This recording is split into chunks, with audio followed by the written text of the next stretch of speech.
इंसाफ के मंदिर में बैठकर दूसरों के गुनाहों का फैसला करने वाले जज जब खुद ही कैश कांड के दलदल में फंस जाए तो लोकतंत्र की नींव हिलने लगती है। इलाहाबाद हाई कोर्ट के जस्टिस यशवंत वर्मा के साथ आज कुछ ऐसा ही हुआ, जिसे कानून की भाषा में बड़ा झटका और नैतिकता की भाषा में अंजाम कहा जाता है।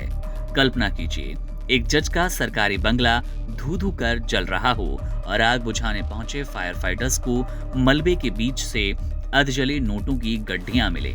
ये कोई फिल्मी सीन नहीं है, बल्कि जस्टिस यशवंत वर्मा के दिल्ली स्थित बंगले की वो हकीकत है जिसने पूरी न्यायपालिका की साख पर सवालिया निशान लगा दिया। आज सुप्रीम कोर्ट ने उनकी उस याचिका को सिरे से खारिज कर दिया जिसमें वे खुद को बचाने के लिए संसद की कार्यवाही और जांच कमेटी को चुनौती दे रहे थे। जस्टिस वर्मा का दांव उन पर उल्टा पड़ चुका है और अब उन पर महाभियोग की तलवार लटक गई, जिससे बचना उनके लिए लगभग नामुमकिन है। इस पूरे फसाद की शुरुआत 14-15 मार्च 2025 की उस काली रात से हुई जब दिल्ली के एक पॉश सरकारी बंगले में आग लगी। उस वक्त जस्टिस वर्मा वहां मौजूद नहीं थे, लेकिन जब फायर ब्रिगेड ने स्टोर रूम का दरवाजा खोला तो वहां का नजारा देखकर उनके होश उड़ गए।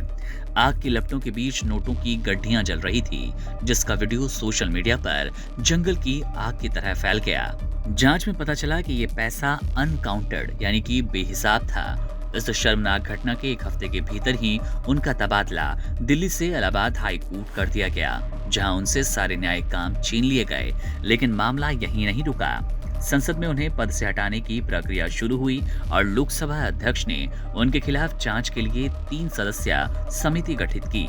जस्टिस यशवंत वर्मा ने खुद को बचाने के लिए सुप्रीम कोर्ट का दरवाजा खटखटाया और एक तकनीकी पेंच फंसाने की कोशिश की। उनकी दलील थी कि किसी जज को हटाने की प्रक्रिया तभी शुरू होगी जब लोकसभा और राज्यसभा दोनों सदन प्रस्ताव स्वीकार करें और एक संयुक्त समिति बनाई जाए। उन्होंने कहा, चूंकि अभी ये मामला सिर्फ लोकसभा में आगे बढ़ा है और राज्यसभा में लंबित है, इसलिए सिर्फ स्पीकर द्वारा कमेटी बनाना गैर कानूनी है। वे जांच कमेटी के सामने पेश होने के लिए वक्त मांग रहे थे, लेकिन देश की सबसे बड़ी अदालत ने उनकी एक ना सुनी। सुप्रीम कोर्ट ने साफ कर दिया कि प्रक्रिया में कोई गड़बड़ी नहीं है और उन्हें जांच का सामना करना होगा। सुप्रीम कोर्ट के इस कड़े रुख के बाद अब जस्टिस यशवंत वर्मा के पास भागने के अलावा कोई रास्ता नहीं है। अब उन पर महाभियोग की कार्रवाई अपनी पूरी रफ्तार से चलेगी।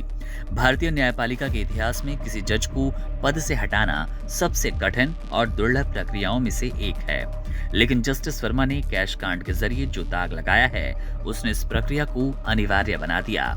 अब ना तो उनके पास न्यायिक गरिमा बची और ना ही कानून का वो कवच जिसे पहनकर वे जांच से बाहर होना चाहते थे। आने वाले दिन जस्टिस वर्मा के लिए किसी डरावने सपने से कम नहीं है, क्योंकि अब सवाल सिर्फ उनकी नौकरी का नहीं, सवाल है उनकी साख, अदालत की साख और सलाखों का।